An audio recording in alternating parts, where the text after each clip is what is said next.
ও বলে যে প্রেম করে পরে বিয়ে করলে হালাল হয়ে যায়। আরে ভাই, একটা গ্লাসের মধ্যে তুমি মদ ঢালছো, মদ খাইছো, হারাম না হালাল? পরে তুমি একই গ্লাসে ধুয়ে পানি ঢেলে খাইছো, হালাল না হারাম? তো আগে যে মদ খাইছো ওটা হালাল হয়ে গেছে? গ্লাস তো একটা, গ্লাস কয়টা? গ্লাস কয়টা? তো আগে মদ খেয়েছো, এরপরে ধুয়ে পানি খেয়েছো, দুধ খেয়েছে ওটাতে, তাই বলে কি আগে যে মদ খেয়েছো ওই মদ হালাল হয়ে যাবে? তদরূপ মেয়ে একটা বিয়ে না করে সম্পর্ক রেখেছো, হারাম।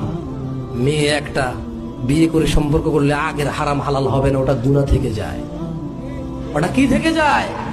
ওটার জন্য মাপ চাইতে হবে। যেমনটা বিয়ে না করলে মাপ চাইতে, তুমি এই মেয়েকে বিয়ে না করলে এমনটাই মাপ চাইতে হবে।